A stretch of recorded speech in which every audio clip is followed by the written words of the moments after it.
Hello everyone! This is a video about preparation tips for final exams, and it is brought to you by the West Springfield Writing Center. Today we would like to help you for your final exams that are coming up very soon. So summer's almost here. Everybody's getting ready to leave school for summer vacation, and it's a very exciting time. However, there's still one roadblock in the way: final exams. This time of the year can be very stressful since everything you've learned all year in a class can be crammed into one giant test. But have no fear. We can work together to help you get organized and start preparing for your exams. A great way to organize your study plan is by listing it out. It helps to break everything into steps so you won't be too overwhelmed, and it's a good visual representation of what you need to do and when you need to do it. It also helps to prevent you from forgetting important things, such as a test or a quiz or a project. Here's a helpful method in creating your personalized study plan. First, you want to list out all the classes you have a final exam for. The first class would be the class you need to study for the most, and the last class would be a class that you want to study for but you don't necessarily have to spend as much time with. Under each of the classes, you want to list what specific topics or units you might have difficulty with or need to look back on. Noting specific textbook chapters is helpful in locating the information about a specific topic. Now you have your plan in front of you and you can get started on the studying. A calendar can also be very useful if you have trouble keeping track of important dates. You can print out a calendar sheet or use a blank calendar that you might have to mark when exams are happening or when projects are due. This will help you to avoid forgetting important dates. Now it's time for the studying scavenger hunt. Here are some key items to look for in your binders or notebooks that may help you. First is study guides and unit reviews. These are very helpful because they break down large chunks of information and focus on the key facts or ideas. Teachers sometimes use the guides they hand out to formulate their exams. Next is PowerPoints and daily notes. These are good for refreshing your memory about a specific topic that you studied in class earlier. Vocab lists are great for language classes such as English, Spanish, French, German, Japanese, and they most likely are the key terms that may show up on your exams. If you created vocab flashcards in the past, it may be a good idea to go through them again, specifically the sets you probably don't remember as well. Next is completed homework, and this helps to reteach you specific points about a topic in the process of some problems. And lastly, graded tests, quizzes, classwork, and homework are great for helping you identify your mistakes.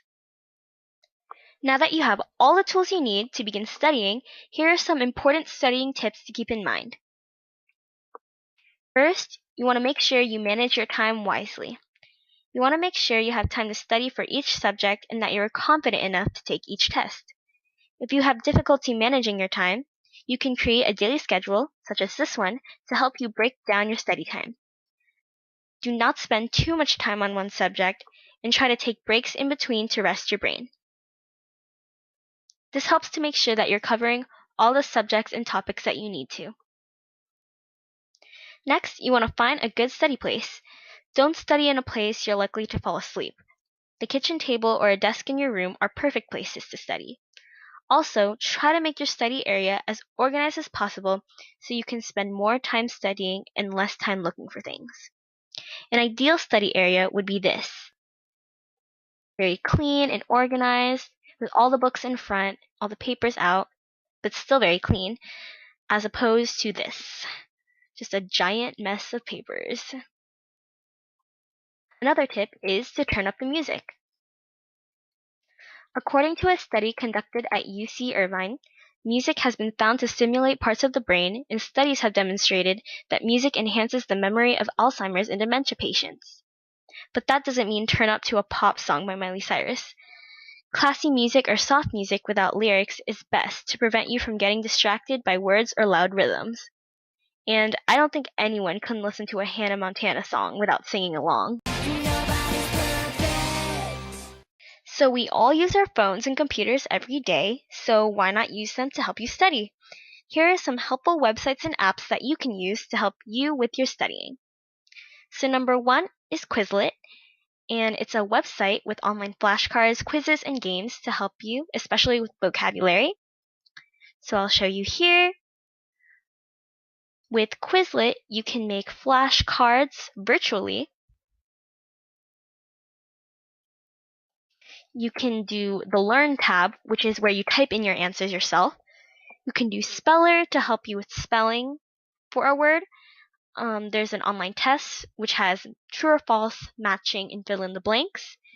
You can use Scatter, which is a fun game. It's kind of like matching words to definitions.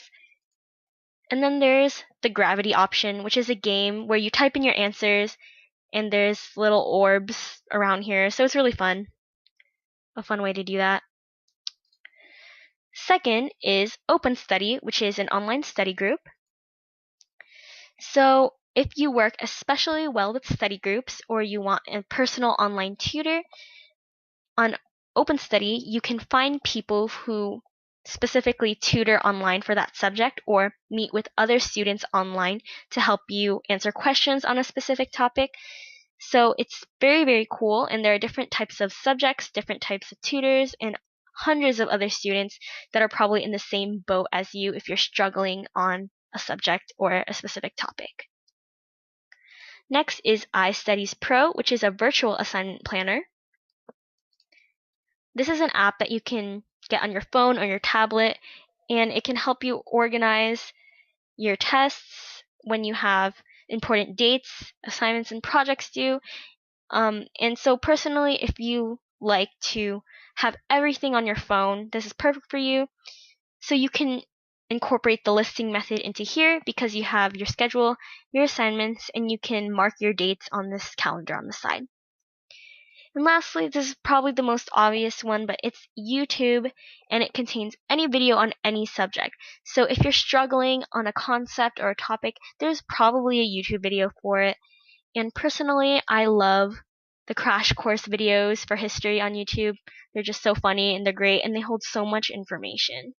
Thomas Jefferson, for instance, was a fan of Shays' Rebellion. A little rebellion now and then is a good thing. The tree of liberty must be refreshed from time to time with the blood of patriots and tyrants. Which is all fine and good, I mean, unless you're the bleeding patriots or tyrants.